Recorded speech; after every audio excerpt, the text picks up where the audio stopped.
अस्सलाम वालेकुम दोस्तों, दिस इज़ मोहम्मद अली। आज हमारे सेशन का टॉपिक है सेल्स एंड मार्केटिंग कैसी होती है और ये किस चीज़ का नाम है। अच्छा, मैं कोई सेल्स और मार्केटिंग का बंदा तो नहीं हूँ, लेकिन मुझे बड़ा शौक था कि यार ये सेल्स और मार्केटिंग कैसे होती है मैं सीखूँ। मैं बड़े बड़े यूनिवर्सिटी को प्रोफेसरों से मिला, बड़े बड़े बच्चों से मिला, स्टूडेंट से मिला। मैं जानना चाहता था यार सेल्स और मार्केटिंग होती कैसे है। तो उन्होंने बड़ा कुछ बताया, लेकिन वो किताबें बाती थी और स्लाइड से जो पढ़ा वही बता दिया। तो प्रैक्टिकल एग्जांपल मुझे नहीं मिल रही थी कि यार कोई ऐसी प्रैक्टिकल एग्जांपल हो जिससे मुझे पता लगे यार सेल्स और मार्केटिंग होती कैसे है। अब अल्लाह का करना ये हुआ कि हमारा एक सेशन था, हम लोग गाड़ी पे जा रहे थे, मेरे साथ मेरा असिस्टेंट था। तो हमारी गाड़ी में थोड़ी सी प्रॉब्लम हो गई, तो हमने वो गाड़ी को पार्किंग में खड़ा किया। तो मेरा असिस्टेंट मुझे कहने लगा जी हम सेशन में देर लेट हो जाएगी हमें, तो हम ना बस पे चढ़ जाते। हम बाहर निकले, स्टॉप पे खड़े हुए, वहाँ पे एक लारी आई, बस तो आई ना। अब वो बड़ी भरी हुई थी, तो मैंने कहा यार कैसे चढ़ेंगे। मेरे असिस्टेंट ने कहा सर चढ़ जाएं क्योंकि हम लेट हो जाएंगे। तो हम उस लारी के ऊपर चढ़ गए, वो बड़ी बहुत ज़्यादा भरी हुई थी। तो वहाँ पे मुझे अपने उस्ताद जी की एक बात याद आई। वो कहते थे कि कभी कभी बस पे भी चढ़ा करो, क्योंकि इंसान ज़मीन पे रहता है और उसको ये पता लगता है कि इंसान किस तरह ज़िंदगी गुजार रहे हैं और गुर्बत में इंसान किस तरह एक आम शहरी ज़िंदगी गुजार रहा है। तो आपके दिल से, आपके अंदर से एक दुआ निकलती है जिसको शुक्र अल्हम्दुलिल्लाह कहते हैं। दूसरा सबक मुझे ये मिला कि आपको जगह खुद बनानी पड़ती है। लाइफ में भी आपको आहिस्ता आहिस्ता अपॉर्चुनिटीज़ आती हैं, आपको जगह खुद बनानी पड़ती है और ये अपॉर्चुनिटीज़ भरी होती हैं। तो आपने अब जगह कैसे बनानी है ये आपने सोचना। उसी तरह हमने भी कोशिश की जगह बनाने में, हम भी कामयाब हो गए और हमें भी सीट मिल गई। अब वो सीट मिली तो बस थोड़ी सी खाली हो गई और उस बस के अंदर अब ये एक मेन पॉइंट है, बाबा जी चढ़े जो होलिये से बिल्कुल एक अनपढ़ बाबा जी लग रहे थे। उनके यहाँ पे एक बैग था, यहाँ पे फक्की थी, यहाँ पे स्टाम्प पेपर था और जेब में उनका कार्ड था।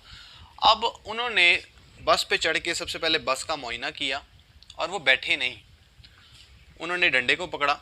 अब उन्होंने बोला क्या, अब सेल्स मार्केटिंग वो सिखाने लगे कि जी ए मेरे को फकी है नज़ला जुकाम खत्म करेगी, जेड़ा लेगा उन्होंने असर होएगा, 100% असर होएगा। अगर असर ना होया तो ए मेरे को स्टाम्प पेपर लिखवा लो, मैनू भावें अदालत लै जाना, मैनू पुलिस ते परचा कटवा देना, ए मेरी दुकान का कार्ड है, भावें मेरी दुकान ते आए ना, अपने पैसे वापस ले लेना।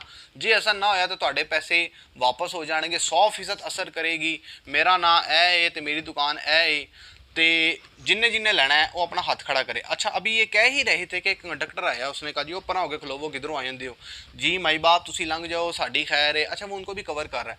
कहते कहते उनका ना वो थोड़ा उधर औरतों के खाने में चले गए। एक औरत ने कहा भरा होते हो खलो, तो आगे से वो कहने लगे ओ भैन मेरी ये माफ़ी गलती हो गई, मेरे भैन मेरी ये गलती हो गई, मेरे को इधर आ गए। अच्छा, वो हर चीज़ को कवर कर रहे हैं। उन्होंने बिल्कुल ये शो नहीं कराया कि जी मुझे किसी ने बेइज्जती कर दिया या मुझे किसी ने साइड पे कह दिया। और मुसाफिर भी कहे किधर किधर चढ़ आते ने की बेची जा रहे ने जी माजरत भाईजान। वो कवर कर रहे थे इस तरह कि जिस तरह उन वो फील नहीं करते, जिसको बेइज्जती प्रूफ कहते हैं।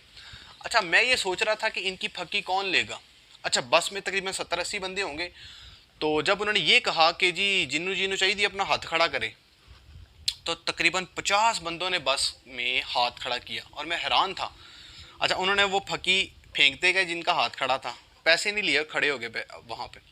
और अब जब उन्होंने पैसे निकाल लिए और हाथ में पकड़ लिए तो जाके उन्होंने वो पैसे लिए और साथ साथ वो बैग में डालते गए। इतनी देर में अगला स्टॉप आया, बस रुकी और वो अगले स्टॉप में नीचे उतर गए। तो मैंने कहा यार ये एक स्टॉप पे 20 रुपये की फक्की हो, 50 बंदों को अगर बेचे तो 1000 रुपया बनता है। मैंने कहा यार ये 1000 रुपये की दिहाड़ी एक स्टॉप में कमा गए हैं। और कितने स्टॉप पे चढ़ते होंगे, कितने स्टॉप पे उतरते होंगे। एक मजदूर सुबह से शाम तक काम करता है और 1000 दिहाड़ी उसको मिलती है या 1200 दिहाड़ी मिलती है। और ये एक अपनी प्रोडक्ट, एक फक्की जो है वो एक स्टॉप पे 1000 रुपये की बेच गए हैं और दिहाड़ी कमा गए हैं।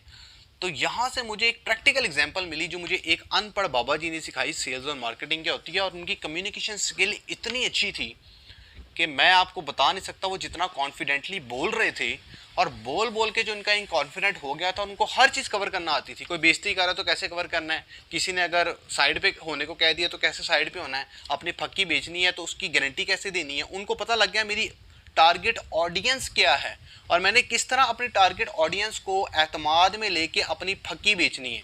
तो मुझे वहाँ पे एक असूल मिला कि अगर आपको बेचना आता है तो सर आपकी फक्की भी बिकती है।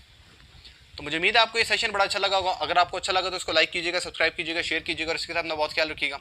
अल्लाह हाफिज़।